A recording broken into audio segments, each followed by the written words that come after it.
All right, Fresh. Let's go to the next game we got going on. The Valero Alamo Bowl. It is the Arizona Wildcats out of the Pac-12 there. The last time we'll be saying that one right there. They're 9-3 on the season. We can say a lot about this Wildcat team. Man, what a great season out of them. Who've had 9-3 on their bingo card. Oklahoma bouncing back off the mat of such a disappointing season last year. I got some stuff about Oklahoma, though. You need to be, people, if you're a Sooners fan, you need to tune in, listen up. I got some exciting stuff about Oklahoma here coming up here. They're 10-2 on the season out of the Big 12. They're about ready to make the jump over into the SEC here. Right now, Dylan Gabriel is out of there. He's in the transfer portal. He is all the way off to Oregon. Tawee Walker, he's in the transfer portal. Marcus Major, he's in the transfer portal.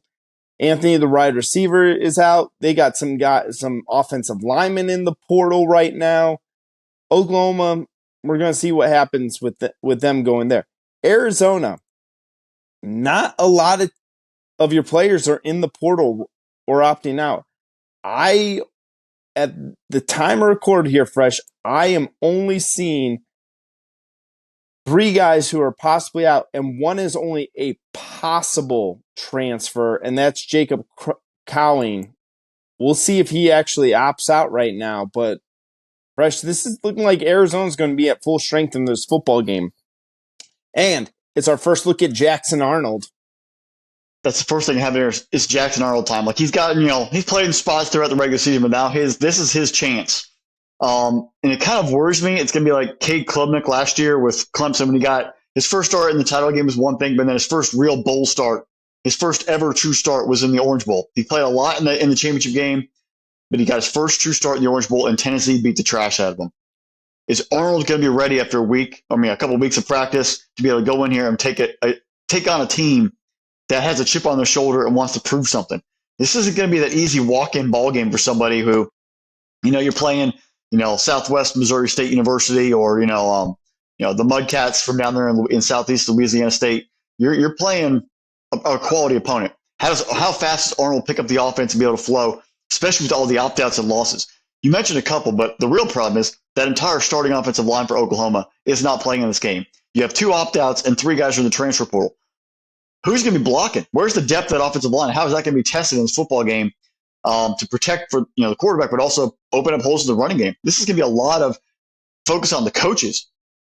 How do you get that second and those third team players ready to go for a bowl game? Today they have to view this as a pre-spring practice ball game here. This is a pre-spring game ball game. You have a lot of unknowns, most likely. You've seen guys in practice, but now you're going to give them game action.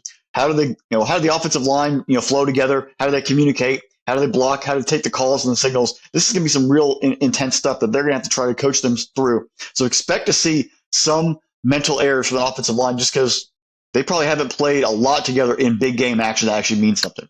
Wrap up, junk time when they're up 40-0. That's one thing. And a meaningful game versus a team that's trying to get 10 wins. This is going to be an interesting development challenge for Venables and that entire staff of how to get them going. Especially also with Levy, the former offensive coordinator, now going down to Mississippi State. You had 2 other guys who are on staff taking over. So how do the 2 coordinators, co-offensive coordinators, get the offense blend and deal with some of the other attritional losses from the players leaving? If Oklahoma can put together an offensive game plan and be successful, I think they'll be okay going into next year. If there are a lot of pitfalls, it's going to come to how do they go into the portal and grab players? How do these freshmen, make the transition coming into this upcoming class? How do the guys in the roster develop from this game going forward into spring practice, into fall? A lot going to weigh down on Venables in year 3. You had a rough year, first year 1. Year 2, you beat Texas and it kind of stumbled from there. How do you bounce back and get this program back on year 3 going forward now that you're in the SEC full time? Arizona, Jed Fish. I had you as my surprise team. I figured you'd get maybe 7 wins or squeak into a bowl game. You're playing potentially to win 10. This is absolutely amazing. And if you look at it, they are 2 overtime losses away from New Year's Six Bowl. They only lost by a touchdown to Washington. This team could have played for a Pac-12 title. Maybe they were just too naive to actually realize how good they were playing. They just rather competed, but here you are. And this is a very interesting football team. We talked about Oklahoma going to the SEC, Arizona leaving the Pac-12, going to the Big 12 next year. So this is also both teams in transition from conferences, moving around. How do they develop? Are they ready for that next step? A lot of things happening between these programs, between this game and going forward, and who wants it more. Arizona a chance to win 10. That means something. Just look at NC State. That means something a lot for them. That means something here for these guys. Can these Wildcats go and get it? Fafita at quarterback. He filled in that the USC game. The injury there's Delora, and kind of just kept it going. He added a spark to this team that they were kind of like hit or miss. You saw potential. You saw them there, but you didn't see him fully take off. He came in, played lights out for USC, and gave this team extra life, and they carried them forward. Had a great year. 2,500 plus passing yards, 23 touchdowns. Really, really fantastic from him. The ground game, Jonah Coleman, over 800 yards and 5 touchdowns. McMillan and Cowling, the 2 receivers. If Cowling does play, I hope he does. Both have had amazing years. McMillan came in with a lot less fanfare than Cowling. He was the one that put up 1,200 yards and 10 touchdowns. Cowling, 83 receptions, 696 yards receiving, but 11 touchdowns. So much more of a possession receiver. The 2 of them complement each other really well. If they both play, I really, really like Arizona's chances because I'm not totally sold on the depth right now from Oklahoma and what they're going to come in this ballgame with. I got a feeling Alamo Bowls are always exciting, folks. There's always tons of points down there in San Antonio. I think Arizona has the juice. Like last year, we had Texas, Washington, and we all gave Texas the nod just because they were Texas, and Washington came out there and they put on a show, and look where they are now. I think Arizona comes in this ballgame, puts on a show, announces they have a chance to beat Oklahoma and really put on their feather in their cap, get 10 wins. This is a big deal. Wildcats get it down, bear down Arizona, and we're going to start having more questions going into next year about what Venables and Oklahoma have. There's a lot of turmoil and a lot of interchange in that roster after 2 years, and they haven't really lived up to expectations. Fresh, I can't give enough credit to the Wildcats and what Arizona's done, man. I've called him fajitas all year long because of the sizzle it sounds like. It's like he's being at Applebee's. He's the Applebee's quarterback.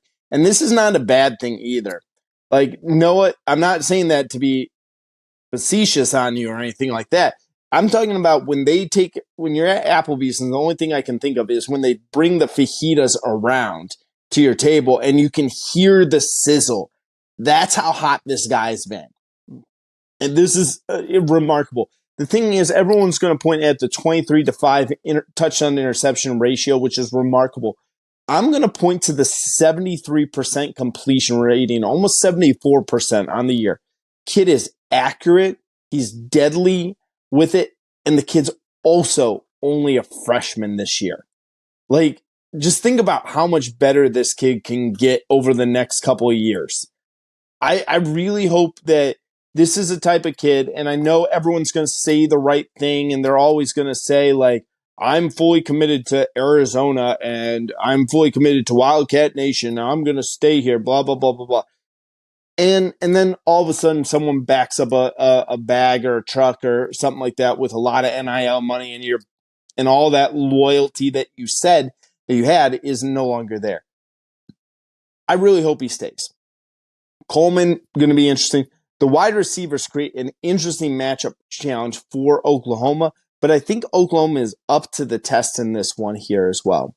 But, Fresh, I really, really would love to see Arizona get to that 10-win season. I think that's just a remarkable thing for them to do, for able to, hey, no one picked us to do this. And again, you brought it up, 2 games that ball bounces a different way in overtime. Arizona's an 11-1 team and probably talking for New Year's Day 6, probably. But for Oklahoma, you're Fresh. I've been doing this all episode. Might as well continue it now. That there's a very famous musical that I had to watch my entire life called Oklahoma.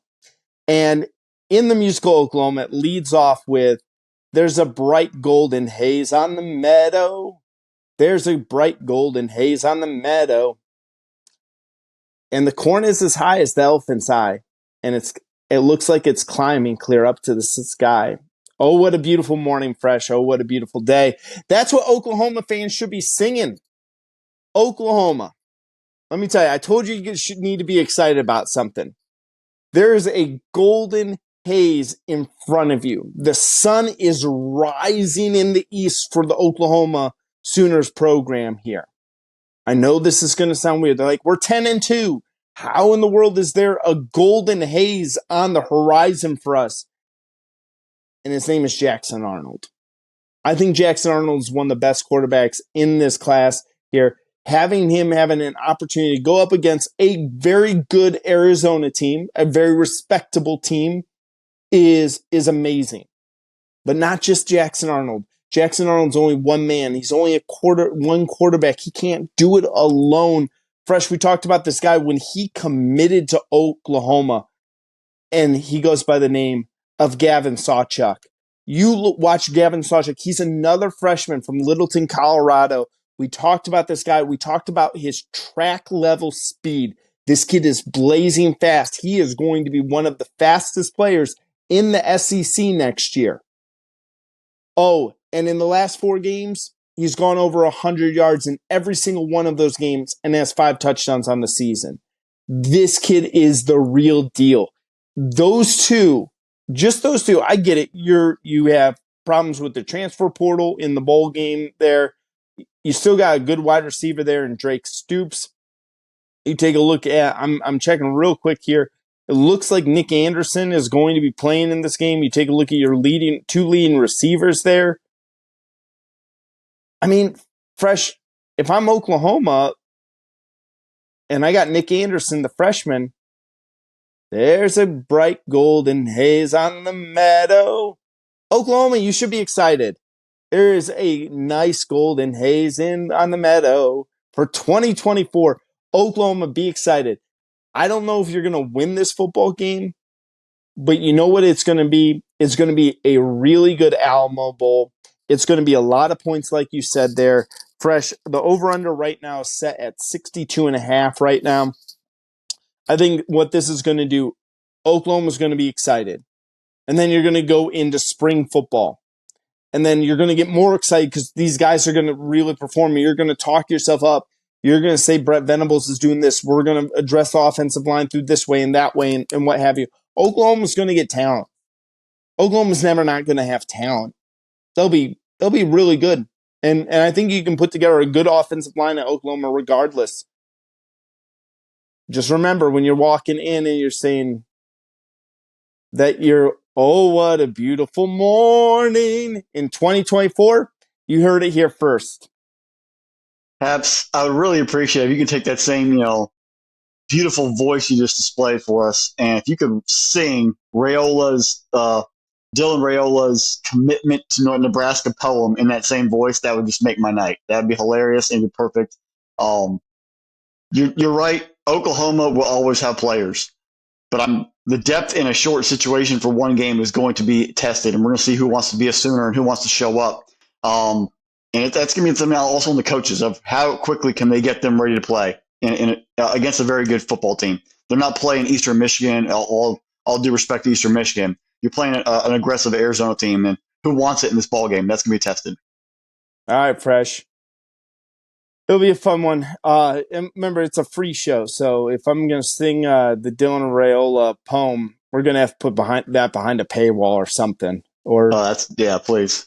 Or I'll say this: we hit 5,000 subscribers or something like that before the college football championship game. I'll do it or something like that.